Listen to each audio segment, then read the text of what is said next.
중국 스파이 처단하려고 했다. 오늘 많이 보셨을 거예요. 담배 피러 나온 일면식도 없는 이웃 주민에게 일본도를 휘둘러 숨지게 한 30대 백모. 자, 조금 전 구속영장이 발부가 됐습니다. 카메라 앞에서 온갖 잡소리를 늘어놨습니다. 일단은 들어보시죠.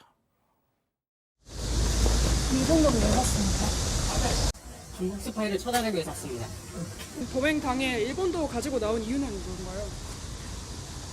중국 스파이를 처단하기 위해 가져왔습니다. 범행 미리 계획했습니까? 저는 나라를 중국과 함께 팔아먹는 김건희와 중국 스파이를 처단하기 위해 이 일을 했습니다. 마약 검사는 왜 거부하셨어요? 중국 스파이가 마약을 얘기하기 때문입니다. 피해자분들한테 뭐 미안한 말씀 없으세요? 아까 말씀드린 것처럼 저의 범행 동기는 나라를 팔아먹은 김건희와 중국 스파이를 처단하기 위해 이 일을 하였습니다. 김건희와 중국 스파이는 중국과 함께 한반도 전쟁을 일으키려고 했습니다. 그래서 제가 이 일을 하게 됐습니다. 저는 심심이야기 아닙니다. 저는 멀쩡한 정신으로 하였습니다. 유가족분에게 하고 싶은 말 없으세요? 없습니다. 저는 중국 스파이를 처단하기 위해 이 일을 하였습니다. 근데 유가족분에게 죄송한 마음 없으세요? 없습니다.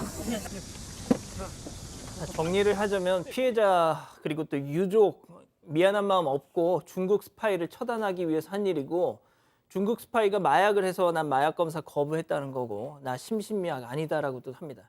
자, 오 교수님 진짜 미친 건가요? 아니면 미친 척을 하고 있는 건가요? 글쎄요, 이제 자신의 그 심신미약이라든가 이것을 좀 강조해서 자해를 좀 더 감경시키려고 하는 그런 의도인지는 모르겠지만 중국 스파이를 처단한다는 황당한 이유를 대면서 일본도를 가지고 한국인을 갖다 저렇게 살해했다라고 하는 것이 이게 말이 되는 소린가요? 본인은 뭐 정신이 말짱하다, 전혀 뭐 심신 이 문제가 없다 이렇게 얘기를 갖다가 하고 있는데 또 중국 스파이를 처단한 것이기 때문에 유가족에게 전혀 미안한 마음이 없다. 참 한 집안을 풍비박산을 내놓고 적어도 대기업에서 어느 정도까지 거기서 어떤 그 개인 사무원을 갖다가 일을 했었다라고 하는 그 정도의 수준에서 유족을 갖다가 2번 죽이는 상당히 잔인한 그런 행동이고요.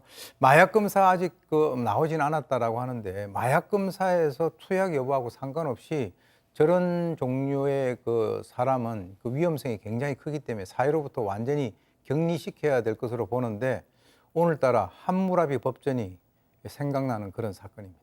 저는 약간 개인적인 소견입니다만 미친 척을 하고 있는 것 같기도 한 느낌도 듭니다만 자, 양 변호사님 두 자녀의 아버지 40대 피해자 오늘 발인이 있었죠? 네, 그렇습니다. 오늘 오전 11시에 발인식이 있었고요. 많은 분들의 눈물 속에 치러졌습니다. 남편을 갑작스럽게 떠나본 아내분은 그냥 너기른 표정으로 말없이 눈물을 흘렸고 또 아들을 잃은 어머니도 허공의 아들의 이름을 반복해서 불렀다고 합니다. 다른 모습보다 바라보는 사람들의 마음을 정말 아프게 했던 건 두 아들이었죠. 4살, 9살 두 아들이 있습니다. 9살 난 아들은 어머니의 손을 잡고 그리고 4살 아들은 외할아버지의 품에 안겨서 아버지의 마지막 길을 배웅을 했습니다. 알겠습니다.